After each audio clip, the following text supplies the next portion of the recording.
At family dinner, my husband humiliated me in front of everyone, not knowing I already held his biggest secret in my hands. Hi everyone, before we get into today's video, I need your help. We've noticed that the channel's reach has been dropping a bit, and one of the best ways you can support us is by subscribing. It's quick, free, and helps us keep bringing you new and interesting stories. Your support means the world to us, and together we can grow this channel. Thank you so much. Now let's get to today's story. I'm writing from a temporary account for obvious reasons, and I've changed some details to protect my anonymity. I had rehearsed this moment in my mind 1,000 times over the past 3 weeks. Never quite like this, though. Never with his mother's crystal chandelier casting shadows across the mahogany table while Marcus carved the prime rib with theatrical precision. Never with his sister Beth hanging on his every word as he regaled the family with stories of his latest business triumphs. The manila envelope in my purse seemed to pulse against my thigh like a second heartbeat. "And that's how I closed the Henderson deal," Marcus was saying, gesturing with his knife. $3 million in revenue, just like that. Of course, it takes a certain kind of vision to see opportunities others miss. His mother, Patricia, beamed at him from the head of the table. Marcus has always had such a brilliant mind for business. Even as a child, he could see 10 steps ahead of everyone else. I smiled and nodded, playing my part in the familiar theatre of Marcus's self-aggrandizement. 8 years of marriage had taught me the choreography by heart. He would pontificate, his family would applaud, and I would sit quietly, the perfect supportive wife who knew better than to steal his spotlight. But tonight was different. Tonight, I carried the weight of knowledge that would shatter this carefully constructed facade. "Sarah's been keeping busy too," Beth offered politely, glancing at me across the table. "Didn't you say you were working on some freelance writing projects?" Before I could answer, Marcus let out a dismissive chuckle. "Oh, Sarah's little hobby articles. She's been trying to break into real journalism for 5 years now? Still waiting for that big break." The familiar sting of humiliation burned in my chest, but I kept my expression neutral. His Uncle Frank shifted uncomfortably. Beth's smile faltered, but no one said anything. They never did. "It's not about breaking in," I said quietly. "I've published quite a few pieces in respected publications. The Atlantic, Harper's..." "Publications that pay a few $100s?" Marcus interrupted, his voice carrying that particular tone of amused condescension I knew so well. "Let's be realistic, sweetheart. Your writing is a nice little pastime, but it's hardly a career. Not everyone can handle the pressure of real success." I took a sip of wine, tasting nothing. 3 weeks ago, while Marcus was away on one of his frequent business trips, I had decided to organize his home office as a surprise. We were hosting tonight's dinner, and I wanted everything perfect. That's when I found the folder hidden behind his filing cabinet, wedged into a space so narrow I almost missed it entirely. The photographs were time-stamped, the receipts were detailed, the messages were explicit.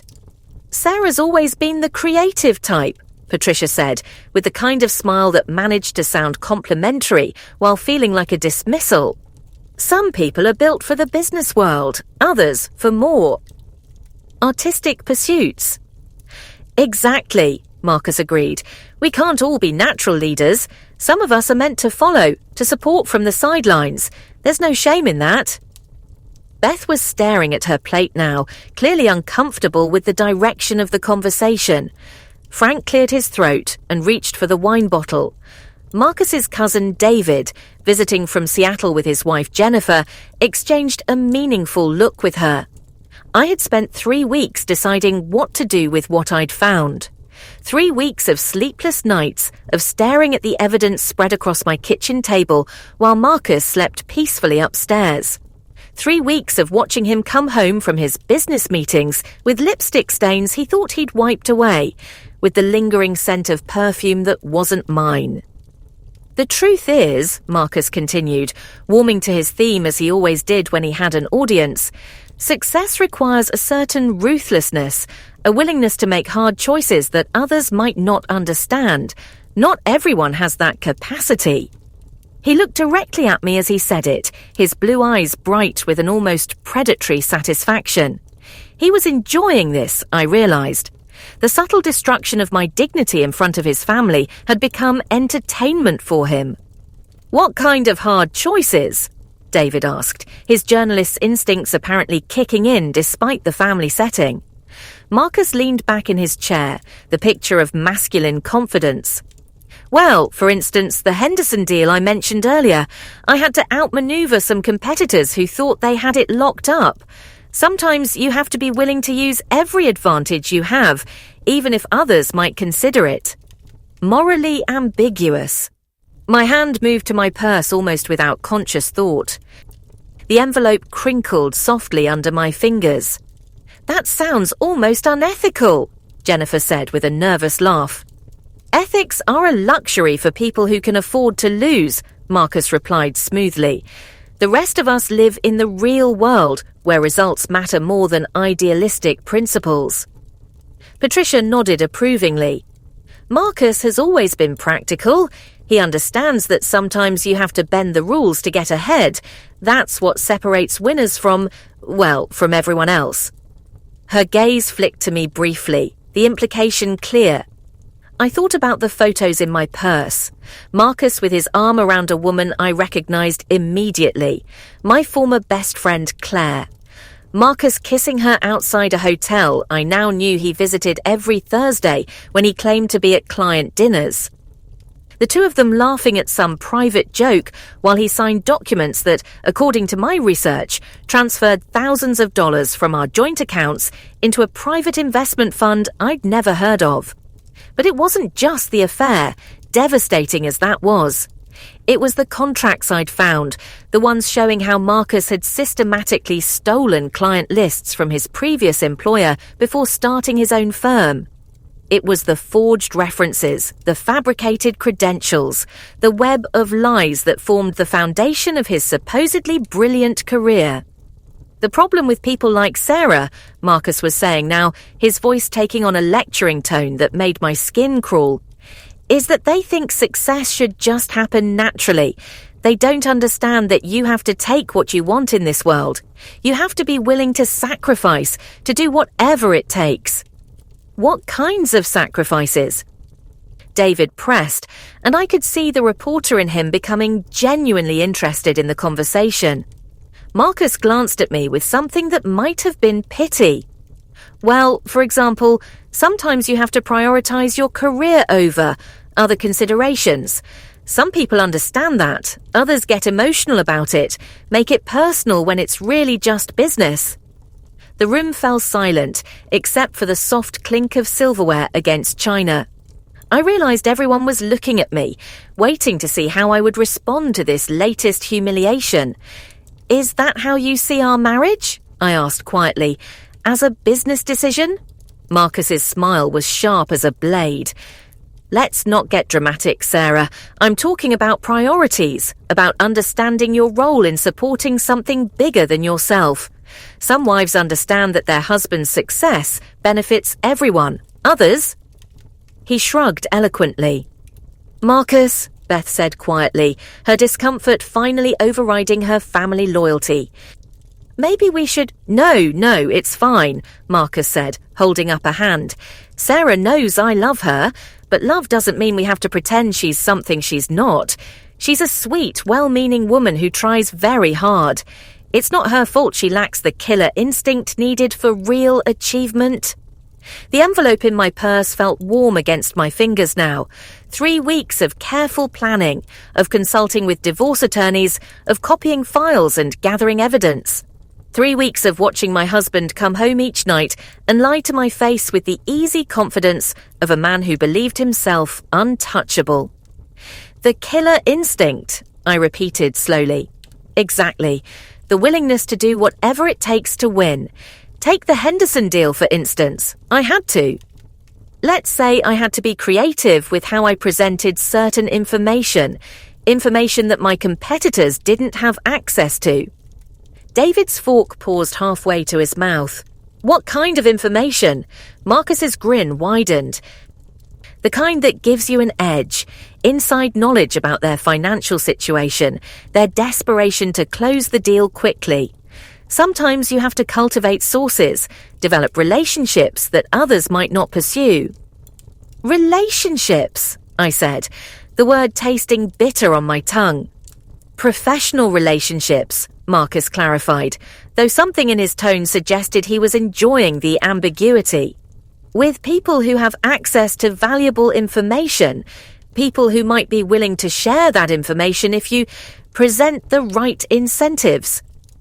Patricia was nodding sagely, completely missing the implications of her son's words.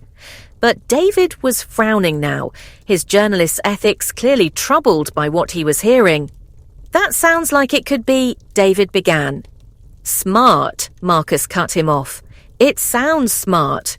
Which is why some of us succeed, while others spend their time writing little articles for magazines that nobody reads. He looked directly at me as he said it, and I saw the cruelty there that I had been making excuses for, explaining away, minimizing for years. This wasn't the man I had married. Or maybe it was, and I had simply been too naive, too hopeful, too loving to see it. Speaking of which, Marcus continued, turning to address the table at large, Sarah recently had a piece rejected by 3 different publications. 3 in 1 month. The lie rolled off his tongue so smoothly that for a moment I almost believed it myself. But I knew the truth. I had published 4 articles in the past month, including one that had won a regional journalism award. Marcus knew this because I had told him about each acceptance, each small victory, only to watch him dismiss or diminish everyone. That must be discouraging, Jennifer said softly, her sympathy genuine but misplaced. It would be if it were true, I said, my voice still calm but carrying something new, something that made Marcus's eyes narrow slightly. Sarah, please, he said with an indulgent chuckle, don't make this more awkward than it needs to be. We all know you've been struggling professionally. There's no shame in admitting it. You're right, I said, reaching into my purse and withdrawing the manila envelope. There's no shame in admitting struggles, or in admitting the truth. Marcus's expression flickered for just a moment, uncertainty replacing his confident arrogance, but he recovered quickly. What's that supposed to mean? It means, I said, opening the envelope with deliberate care, that I've been struggling with something for 3 weeks now, struggling with how to handle what I discovered while organizing your office. The change in the room's atmosphere was immediate and palpable. Marcus's face went very still. Patricia stopped chewing. Beth set down her wineglass with shaking fingers. Sarah, Marcus said, his voice carrying a warning edge now, whatever you think you found— Oh, I didn't think I found anything, I interrupted, pulling out a photograph and placing it face down on the table. I know exactly what I found. The silence stretched taut as a wire. David leaned forward slightly, his professional instincts fully engaged now.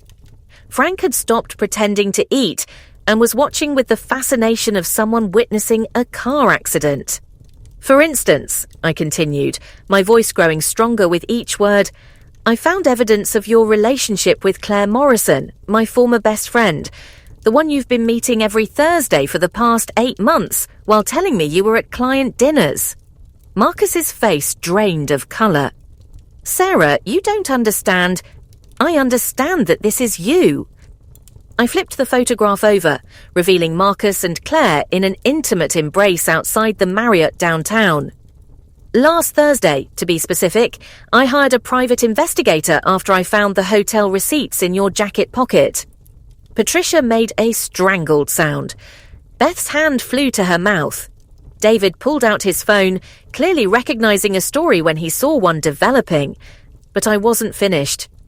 I also understand that the Henderson deal you're so proud of, You secured it by bribing Claire, who works in their accounting department, for inside information about their financial desperation.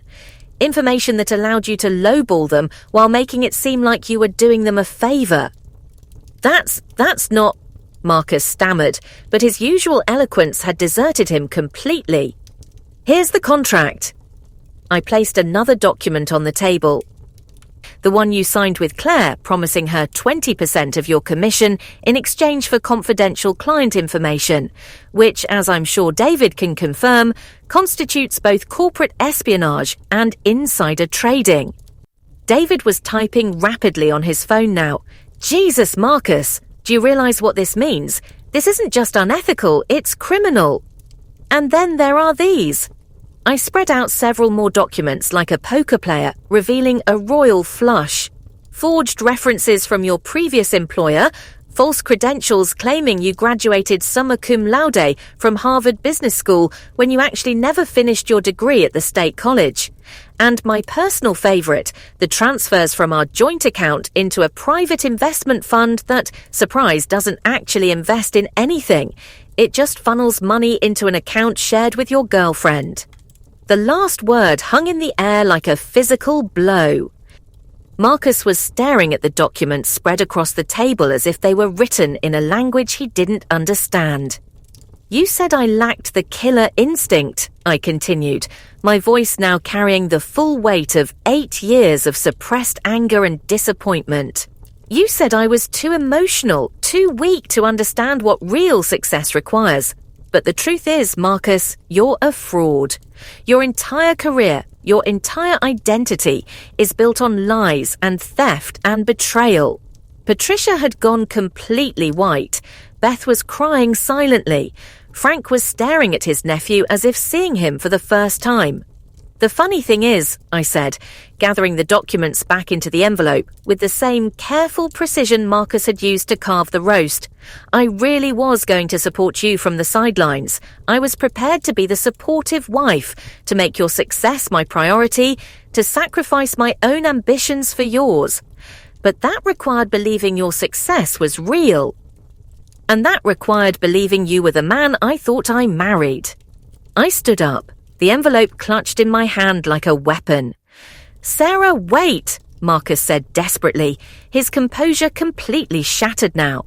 Let me explain. You don't understand the pressure I was under, the competition, I understand perfectly, I said, meeting his eyes with a steadiness I hadn't felt in years. I understand that you're a liar, a cheat, and a thief. I understand that you've been stealing from me financially and emotionally for years. And I understand that you made the mistake of underestimating the woman you married. I turned to address the table, where 7 faces stared back at me in various stages of shock and horror. I've already filed for divorce. The papers were served to Marcus's office this afternoon. He just hasn't checked his messages yet. I've also provided copies of all this evidence to the District Attorney's Office, the State Bar Association, and the FBI's White-Collar Crime Unit. Marcus shot to his feet, knocking over his wine glass. Red wine spread across the white tablecloth like blood. Sarah, please, think about what you're doing. We can work this out. I can explain. The time for explanations was 3 weeks ago, when I first found the evidence and spent sleepless nights wondering if I should give you a chance to come clean. The time for working things out was any point in the past 8 months, when you could have chosen honesty over betrayal. I walked to the door, then paused and looked back at him one final time. You were right about one thing, though. Success does require a certain ruthlessness, a willingness to make hard choices that others might not understand. It requires the killer instinct. Marcus was staring at me with something approaching terror now, finally understanding the full scope of what I had done, what I was capable of. The difference between us, I said, is that my ruthlessness serves justice. Yours just served yourself. I left him standing there in the wreckage of his carefully constructed lies, surrounded by his family's shocked faces and the spreading stain of spilled wine. In my car, driving through the darkness toward the apartment I had secretly rented 3 weeks ago, I felt something I hadn't experienced in years. I felt free. The envelope on the passenger seat contained copies of everything. The originals were safely stored in my attorney's office, along with sworn statements from Claire, who had agreed to cooperate in exchange for immunity, and Marcus's former employer, who was very interested in recovering the client lists Marcus had stolen. My phone buzzed with a text from David. "Holy shit, Sarah! Can we talk? This is going to be huge!" I smiled and kept driving. Marcus had been right about one thing. Sometimes you do have to be willing to sacrifice for success. The difference was, I had sacrificed my illusions about the man I married. He had sacrificed his integrity, his marriage, and now his freedom. I had chosen my moment perfectly. In front of his family, in the place where he felt most secure and admired, I had revealed the truth about who he really was. Not because I wanted revenge, though the satisfaction was undeniable, but because I had finally learned the lesson Marcus himself had tried to teach me. Sometimes you have to take what you want in this world. Sometimes you have to be willing to do whatever it takes. The killer instinct, it turned out, wasn't about destroying others to elevate yourself. It was about being strong enough to destroy the lies that were destroying you, even when those lies were comfortable, even when they came from someone you loved. I had found that strength, and it had set me free. 3 months later, Marcus pled guilty to fraud, embezzlement, and insider trading. He received a sentence of 5 years in federal prison. His business was dissolved, his assets seized to pay restitution to his victims. Claire lost her job and faced her own legal consequences, though her cooperation had indeed earned her a reduced sentence. I kept writing. The story of Marcus's downfall, which I broke exclusively in The Atlantic, won a Pulitzer Prize for investigative journalism. My book about the experience became a bestseller. Sometimes people ask me if I regret the way I handled that night, if I wish I had confronted Marcus privately instead of destroying him so publicly. The answer is always no. He had spent years diminishing me in front of others, making me smaller so he could appear larger. He had chosen the public arena for his cruelty, had used witnesses to amplify my humiliation.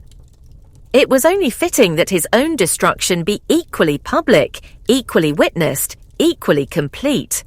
After all, he had taught me well. Success requires ruthlessness, a willingness to make hard choices, the killer instinct to take what you want. I had simply been a better student than he realized.